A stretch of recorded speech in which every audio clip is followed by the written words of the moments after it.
ആ ബി.ജെ.പിയെ ഉൾക്കൊള്ളാൻ കഴിയാത്ത ഒരു സംസ്ഥാനത്താണ് ഞാനും നിങ്ങളൊക്കെ ജീവിക്കുന്നത്. നിങ്ങളുടെ വീഡിയോ ഞങ്ങളൊക്കെ ഫാമിലി അടക്കം കാണുന്നതാണ്. നിങ്ങൾ ഇത് ഇങ്ങനെ ഒരു വീഡിയോ ഞങ്ങൾ ഒരിക്കലും പ്രതീക്ഷയിലാണെന്ന് പറഞ്ഞിട്ട് നിങ്ങളൊക്കെ ഇഷ്ടപ്പെടുന്ന ഒത്തിരി പേരുണ്ട്.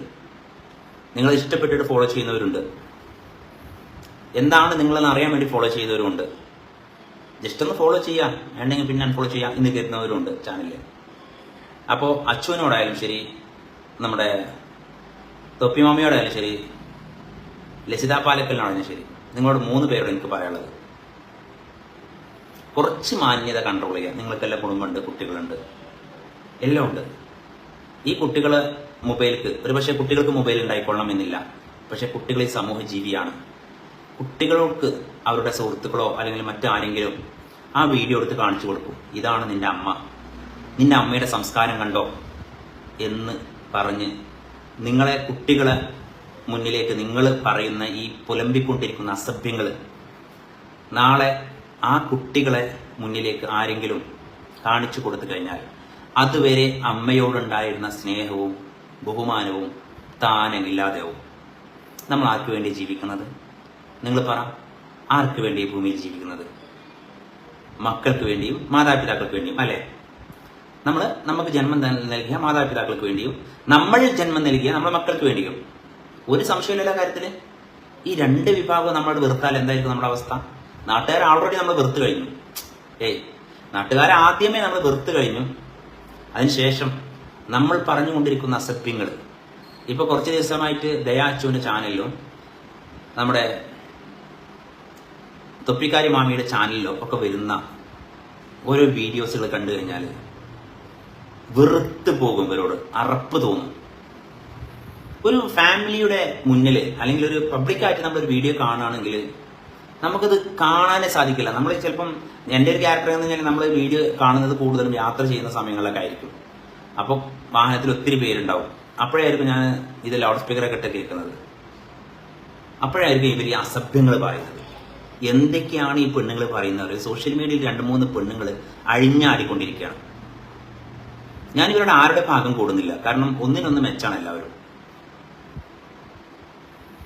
നമുക്കെതിരെ ഇവള് മുമ്പ് ചൊറിയാൻ വന്നപ്പോൾ ഞങ്ങൾ ഇവർക്കെതിരെ ഒരു വീഡിയോ ഇറക്കിയിരുന്നു. അതിന് ഞങ്ങൾക്കെതിരെ ഇവളി എന്തെല്ലാം അനാവശ്യങ്ങളാണ് പറഞ്ഞത്. കാരണം സംസ്കാരം പറഞ്ഞാല് 8 അരികെ പോവാത്ത ആൾക്കാരാണ്.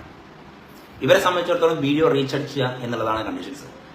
അവരാഗ്രഹം അതാണ്. പക്ഷേ സഹോദരിമാരെ, ഒരു കാര്യം നിങ്ങൾ മനസ്സിലായി, നിങ്ങൾ വളരെ കഷ്ടപ്പെട്ട് ഒരു ഫേസ്ബുക്ക് ആയാലും ഒരു യൂട്യൂബ് ചാനലായാലും നിങ്ങൾ ഫോളോവേഴ്സിനെ കൂട്ടി കഷ്ടപ്പെട്ട് കൊണ്ടുവരുമ്പോൾ കൂടുതൽ അസഭ്യങ്ങൾ ഒരു ചാനലിൽ വന്നു കഴിഞ്ഞാൽ എന്താ സംഭവിക്കുക നിങ്ങൾക്കറിയാം. അതുകൂടി ഒന്ന് പറഞ്ഞുതരാം. ആ ചാനൽ റിപ്പോർട്ട് അടിച്ചു പോകും. നമ്മുടെ ചാനലൊക്കെ ഫേസ്ബുക്ക് ആയാലും യൂട്യൂബ് ആയാലും നമ്മൾ കണ്ടിന്യൂ ചെയ്ത് 25-50 പേര് അവർ ഗ്യാങ് ചെയ്ത് റിപ്പോർട്ട് കംപ്ലൈന്റ് ഫേസ്ബുക്കിന് കൊടുത്തു കഴിഞ്ഞാൽ ഫേസ്ബുക്ക് ഓട്ടോമാറ്റിക് നമ്മുടെ മൊബൈൽ ബാൻ ചെയ്ത് വെക്കും. ഞാനിത് പറയാൻ കാരണം എന്താ, എൻ്റെ അനുഭവം കൂടിയാണ്. മുമ്പ് നിങ്ങൾക്കറിയാം, നമ്മൾ ഇന്നിപ്പോൾ അപ്പനെ സപ്നയായി സുബൈർ ബാപ്പു റിയൽ എസ്റ്റേറ്റ് 2 ചാനലാണ്. ഇതിന് മുമ്പ് ഞാനും കണ്ടിരുന്ന ചാനലുണ്ട്, സുബൈർ ബാപ്പു. ആ ചാനൽ ഇപ്പം 2021 മുതൽ ബ്ലോക്കാണ്. നിങ്ങൾക്ക് അറിയായിരിക്കും. നിങ്ങൾ അടിച്ചോക്ക് സുബൈർ ബാപ്പു പറഞ്ഞ ഫേസ്ബുക്ക് ചാനൽ. ഏകദേശം 22,000 ഫോളോവേഴ്സ് ആ ചാനലിലുണ്ട്. അത് ബ്ലോക്ക് ആവാൻ കാരണം എന്താ നിങ്ങൾക്ക്? അതുകൊണ്ട് ഞാൻ പറഞ്ഞുതരാം. ഞാൻ ഈ സോഷ്യൽ മീഡിയയിൽ ഇറങ്ങുന്ന കാലത്ത് നമുക്ക് ഫേസ്ബുക്കിനെ കുറിച്ചും യൂട്യൂബിനെ കുറിച്ചും വലിയൊരു ഐഡിയ ഒന്നും ഉണ്ടായിരുന്നില്ല, സത്യം പറയാമോ. അപ്പോൾ പൊളിറ്റിക്സിൽ വർക്ക് ചെയ്യുന്ന സമയത്ത് നിങ്ങൾക്കറിയാലോ, പൊതുവെ ഇന്ത്യ ഭരിക്കുന്ന പാർട്ടിയായാലും ബി.ജെ.പി. പക്ഷേ ആ ബി.ജെ.പിയെ ഉൾക്കൊള്ളാൻ കഴിയാത്ത ഒരു സംസ്ഥാനത്താണ് ഞാനും നിങ്ങളൊക്കെ ജീവിക്കുന്നത്. ബി.ജെ.പി ഉൾക്കൊള്ളാൻ പറ്റാത്ത മലയാളികൾക്കിടയിലാണ് നമ്മൾ ജീവിക്കുന്നത്. അപ്പം അനുദിനം ബി.ജെ.പിയിലേക്ക് ആൾക്കാർ വരുമ്പോൾ ഇവർക്ക് വല്ലാത്ത വേദനയാണ്. ആർക്ക്? കോൺഗ്രസ്സുകാർക്കും CPM-കാർക്കും ലീഗുകാർക്കും STP-കാർക്കൊക്കെ. കാരണം ബി.ജെ.പിയുടെ വളരാൻ പാടില്ല, മറ്റുള്ള പാർട്ടികൾ തളരും എന്നുള്ളൊരു പേടിയാണ് ഇവർക്ക്. അപ്പം ആ ചാനലിൽ ഞാൻ ഓരോ അപ്ഡേഷനും ഇങ്ങനെ ഓരോ ദിവസം ഒരു വീഡിയോ വന്നിരുന്നു ഒരു സമയത്ത്. ഏതില്? സുബൈർ ബാപ്പു എന്നുള്ള ഒരു ഫേസ്ബുക്ക് ചാനലില്. അന്നൊരു പ്രാവശ്യം ഒരു നെറ്റ് നമ്പർന്ന് ഒരു ഗൾഫ് നമ്പർന്ന് ഒരു ചങ്ങായി വളരെ മോശമായിട്ട് അനാവശ്യം പറഞ്ഞു. ഞാൻ എന്ത് ചെയ്തു പറയുമ്പോൾ ആ അനാവശ്യം പറഞ്ഞ വീഡിയോ കോളായിട്ടായിരുന്നത്. ലൈവ് വീഡിയോ ആയിരുന്നു. ലൈവ് അല്ല, സോറി, കോളായിരുന്നു, സാധാ കോളായിരുന്നു. അത് ഞാൻ എന്ത് ചെയ്തു, ഡയറക്റ്റായിട്ട് ഫേസ്ബുക്ക് ലൈവ് ഇട്ടു. ഈ ലൈവ് ഇട്ടോടുകൂടി എന്താ സംഭവിച്ചു വെച്ച് കഴിഞ്ഞാൽ ഈ ഒരുപാട് ആൾക്കാർ എന്നോട് ഡയറക്റ്റ് വിളിച്ചു പറഞ്ഞു, നിങ്ങളുടെ വീഡിയോ ഞങ്ങളൊക്കെ ഫാമിലി അടക്കം കാണുന്നതാണ്, നിങ്ങൾ ഇത് ഇങ്ങനെ ഒരു വീഡിയോ ഞങ്ങൾ ഒരിക്കലും പ്രതീക്ഷിച്ചില്ല എന്ന് പറഞ്ഞിട്ട് ഇവരൊക്കെ ഡിസ്ലൈക്ക് അടിച്ചു, അല്ലെങ്കിൽ അവരൊക്കെ കമന്റ്, മോശപ്പെട്ട കമന്റ് എഴുതി. അങ്ങനെ കുറെ ആൾക്കാർ റിപ്പോർട്ട് അടിച്ചു. എൻ്റെ ചാനൽ അന്ന് പൂട്ടിയതാണ്. ഞാൻ പറയുന്നത് എൻ്റെ സഹോദരിമാരോടാണ്, ദയാച്ചുവിനോടും തൊപ്പി മാമിയോടും ലിസിത പാലക്കനോടും ഞാൻ ഈ പറയുന്നത്. നിങ്ങളെ ചാനൽ ഒരു 22,000 25,000 ഫോളോവേഴ്സ് ആയതിനു ശേഷം ഒരു ചാനൽ നഷ്ടപ്പെടുക എന്നുള്ളത് ചിന്തിച്ച് ഊഹിക്കാൻ കഴിയും നിങ്ങൾക്ക്? ഒരു ഭ്രാന്ത് പിടിക്കൂലേ? എൻ്റെയൊക്കെ ഒരു അവസ്ഥ എന്തായിരുന്നു? ഞാൻ ആ ചാനൽ ഓപ്പൺ ചെയ്യാൻ വേണ്ടിയിട്ട് പല ടെക്നീഷ്യന്മാരായിട്ട് ബന്ധപ്പെട്ടു. 10,000 25,000 വരെ ഞാൻ അന്ന സമയത്ത് ഓഫർ ചെയ്തതാണ്. ആർക്കെങ്കിലും ആ ചാനൽ റീ ഓപ്പൺ ചെയ്യാൻ പറ്റുമോ? ഏതോ ഒരു നമ്പറിലാണ്, ഞാൻ ഉപയോഗിക്കാത്ത ഒരു നമ്പറിൽ അവസാനം ഹാക്കർമാർ അത് ഹാക്ക് ചെയ്തെടുത്തു.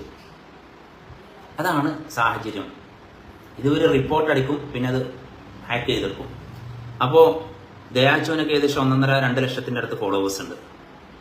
ഈ 10,000-12,000 ഫോളോവേഴ്സിൻ്റെ ആൾക്കാർ എന്തെങ്കിലുമൊക്കെ പുലമ്പുന്നുണ്ടെന്ന് കരുതി, തൊപ്പിമാമിയെ പോലെയുള്ള ആൾക്കാരൊക്കെ പുലമ്പുന്നുണ്ടെന്ന് കരുതി അവർക്കെല്ലാം മറുപടി കൊടുക്കേണ്ട ആളല്ല ആര്? ദയാച്ചു. ഒത്തിരി സ്നേഹം, ഒത്തിരി ബഹുമാനമുള്ള ഒരാളാട്ടോ. ഈ ലിസിത പാലക്കലിനും അതുപോലെ തൊപ്പിമാമിയിലാർക്ക് എനിക്ക് ഏറ്റവും ഇഷ്ടം, കുറച്ചും കൂടി ഞാനൊരു റെസ്പെക്ട് കൊടുക്കുന്ന ഒരാൾ ദയാച്ചു തന്നെയാണ്. അപ്പോൾ ദയാച്ചുവിനോട് പറയുള്ളത്, ഇത്രയും ഫോളോവേഴ്സിൽ നിങ്ങൾ 1.5 ലക്ഷം ഫോളോവേഴ്സില്ല നിങ്ങൾ ഈ 5,000-10,000 ഫോളോവേഴ്സിലെ ആൾക്കാർക്ക് എന്തിന് നിങ്ങൾ റിപ്ലൈ കൊടുക്കണം? ഈ കുരക്കുന്ന പട്ടികൾ കുരച്ചുകൊണ്ടേ പോട്ടേന്നേ, അത് ഒരിക്കലും കടിക്കില്ല. പിന്നെ തൊപ്പിമാമിയും ഫാസിലും സംസാരിച്ച ഓഡിയോ കണ്ടു, അത് നിങ്ങൾ മിക്സ് ചെയ്തതാണെന്നാണ് ഞാൻ മനസ്സിലാക്കുന്നത്. ഇതൊക്കെ കുറച്ച് മോശമായിപ്പോയി. ഇതൊക്കെ എന്താ അറിയോ, ഇതൊക്കെ നമ്മൾ ഈ സമൂഹത്തിലേക്കാണ് തരുന്നത്. ഈ സമൂഹത്തിലേക്ക് ഒരു സംഗതി ഇടുമ്പോൾ നിങ്ങൾ ശ്രദ്ധിക്കേണ്ടതെന്ന് അറിയോ, ഞാൻ നിങ്ങളെ ഉപദേശിക്കാൻ ആരുമല്ല.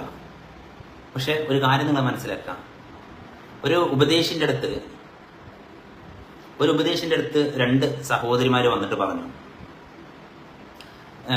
പാസ്റ്ററെ, ഞങ്ങൾ ഒരുപാട് ആൾക്കാരെ ഉപദ്രവിച്ചിട്ടുണ്ട്, അല്ലെങ്കിൽ ഒരുപാട് ആൾക്കാരെ പരദൂഷണം പറഞ്ഞിട്ടുണ്ട്, ഞങ്ങൾക്ക് പൊരുത്തപ്പെട്ട് തരുമോ എന്ന് ചോദിച്ചു. ഞങ്ങൾക്ക് മാപ്പാക്കുമോ എന്ന് ഉപദേശിയോട് ചോദിച്ചു. ഉപദേശി ഇവരോട് പറഞ്ഞ് 2 ഉന്നക്കായ ഉണ്ടല്ലോ, ഉന്നക്കായ, ഇന്ന് നമ്മളെ തലമേലിൽ കിടന്ന ഉന്നക്കായ, 2 ഉന്നക്കായ കൊണ്ടുവരാൻ പറഞ്ഞു 2 ആളോടും. എന്നിട്ട് ടെറസ് വീടിന്റെ മേലെ കയറിയിട്ട് മൊത്തത്തിൽ ആ ഉന്നക്കായ ഇങ്ങനെ വാരി വിതറി എറിയാൻ പറഞ്ഞു. ഉന്നക്കായ പൊട്ടിച്ച്, കായല്ലേ നിങ്ങൾ കണ്ടില്ലേ ഉന്നക്കായ?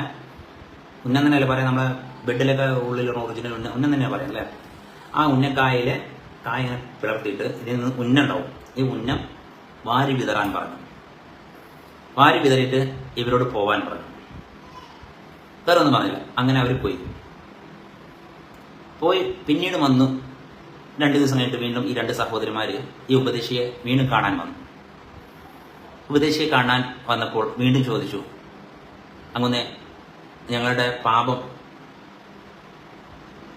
പൊറുത്തു തരുമോ, ദൈവം മാപ്പാക്കി തരുമോ എന്ന് ചോദിച്ചു.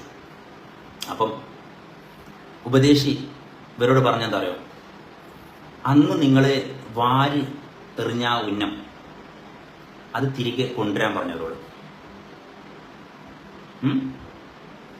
കൊണ്ടുവരാൻ കഴിയുമോ? ഒരിക്കലുമില്ല. അപ്പൊ സഹോദരിമാരോടും സഹോദരങ്ങളോടും ഞാൻ പറയുന്നത്, സുബൈർ ബാപ്പുവിനെ കുറിച്ച് നിങ്ങൾക്ക് എന്തും പറയാം, സുബൈർ ബാപ്പുവിന് നിങ്ങളെക്കുറിച്ചും പറയാം. പക്ഷേ നമ്മൾ പറയുന്ന വാക്കുകൾ കേൾക്കുന്ന ഒരാൾ ആവില്ല നമ്മളെക്കുറിച്ച് നിങ്ങൾ തിരുത്തി പറയുന്ന വാക്കുകൾ കേൾക്കുന്ന ആൾക്കാർ. രണ്ടും രണ്ടായിരിക്കും. സുബൈർ ബാപ്പുവിനെ കുറിച്ച് നിങ്ങൾ മോശമായിട്ട് പറഞ്ഞ ആൾക്കാർ വേറെ ആയിരിക്കും. സുബൈർ ബാപ്പു തെറ്റ് ചെയ്തിട്ടില്ല എന്ന് നിങ്ങൾക്ക് മനസ്സിലാവുമ്പോൾ അത് തിരുത്തി പറയുന്ന ആൾക്കാർ വേറെ ആയിരിക്കും. അപ്പൊ എന്താ സംഭവിക്കുക? നിങ്ങൾ സുബൈർ ബാപ്പുവിനെ കുറ്റം പറഞ്ഞത് വേറൊരു ആൾക്കാരോടും സുബൈർ ബാപ്പു തെറ്റുകാരനല്ല എന്ന് പറഞ്ഞത് വേറെ ടീമിനോടും. അപ്പൊ എന്താണ് സംഭവിക്കുക? നിങ്ങൾ സുബൈർ ബാപ്പു മോശക്കാരനാണെന്ന് പറഞ്ഞ ആൾക്കാർ, ആ ആൾക്കാരോട് നിങ്ങൾ സുബൈർ ബാപ്പു നല്ലവനാണ് എന്ന് പറയാൻ നിങ്ങൾക്ക് പറ്റിയില്ല. അപ്പൊ അതുകൊണ്ടാണ് സഹോദരങ്ങളെ, സഹോദരിമാരെ, നമ്മൾക്ക് ഈ ഭൂമിയിൽ കാലാകാലം ജീവിക്കുന്നവരല്ല. ഏത് നിമിഷം പോവില്ലേ നമ്മള്? പോവും. അപ്പം കുറച്ചു കാലമുള്ള ജീവിതം, ആ കുറച്ചു കാലമുള്ള ജീവിതത്തിൽ നമ്മൾ സന്തോഷമായിരിക്കുക.